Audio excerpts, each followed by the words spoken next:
लिखा था, उनके अपदस्थ अध्यक्ष को विरासत में मिले हुए उनके स्वर्गीय पिताजी के गुरु सैम पित्रोदा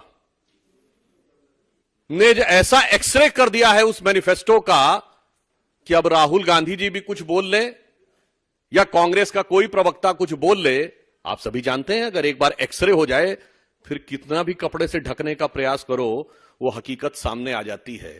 तो वो हकीकत अब पूरी तरीके से खुलकर सामने आ गई है। जिस प्रकार की बातें उन्होंने कही वो मैं कह सकता हूं उनकी पार्टी के एक हाईटेक व्यक्ति ने कही है जो बड़े दिमागदार माने जाते हैं, who is considered to be the brain behind. So the brain behind has been categorically elaborated the nefarious design of Congress party. इसमें सिर्फ सिंपल सी बात इतनी नहीं है।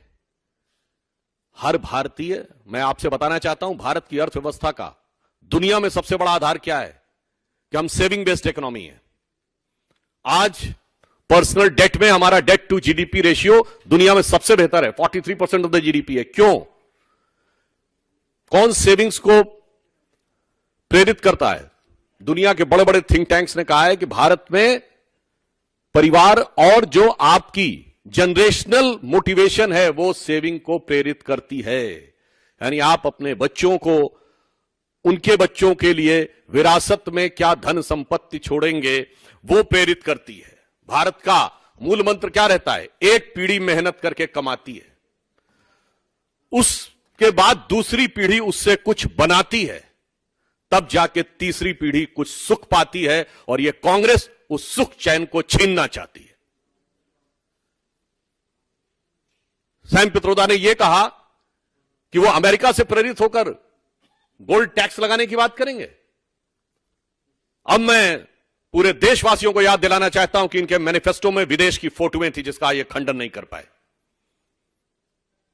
अमेरिका की बेफोलो लिवर की इन्होंने गंदगी का चित्र दिखाकर भारत के पर्यावरण के बारे में बात किया था। अब यह साफ हो गया कि वो फोटोएं किसी गलती के तहत नहीं थी, इनके दिमाग में विदेश की बातें अंकित हैं।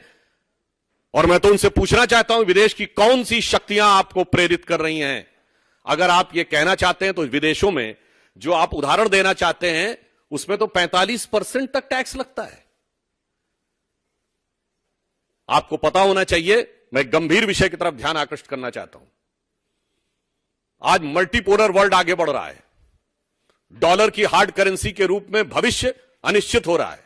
2-3 बार उन्होंने अपने रेट ऑफ इंटरेस्ट बढ़ाए, उसके बाद भी काम नहीं हो रहा है। यानी विश्व भविष्य में हार्ड करेंसी के रूप में गोल्ड की तरफ आगे बढ़ रहा है। और गोल्ड सबसे ज्यादा भारत में खरीदा जाता है, on an average every year 700 ton. क्यों? हर व्यक्ति गोल्ड खरीदता है। गरीब से गरीब व्यक्ति भी यह कहता है कि चाहे मेरे पास 2 तोला 4 तोला सोना हो मगर वो तोला सोना होना चाहिए। आप उस बचत के ऊपर क्या 45% टैक्स लगाना चाहते हैं? अगर आप विदेश से प्रेरणा की बात कर रहे हैं, जो उदाहरण उन्होंने देने की बात कही है, इसका अर्थ क्या हुआ कि भविष्य में विश्व में जो हार्ड करेंसी हो सकता है, जिसका सबसे बड़ा बेस भारत के अंदर हो सकता है, उस भारत के बेस को ध्वस्त करने के किसी बड़े राजनीतिक षड्यंत्र का हिस्सा तो नहीं है। यह मैं बात गंभीरता से पूछना चाहता हूं। और माननीय प्रधानमंत्री जी ने जो बात कही है कि कांग्रेस की लूट जिंदगी के साथ भी और जिंदगी के बाद भी, मैं बताना चाहता हूं कि हमारे यहां यह परंपरा है। हमारे यहां सोना कोई एसेट नहीं है, यह फॉरेन के माइंडसेट से बाहर आइए। कोई भी हिंदू सनातनी पूजा करता है तो उसमें स्वर्ण रखा जाता है।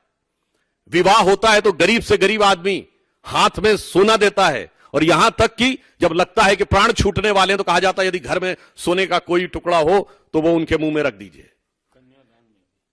किस प्रकार की चीजों के लिए, किस भावना से प्रेरित है? बहुत साफ हो गया, विदेशी मानसिकता से प्रेरित।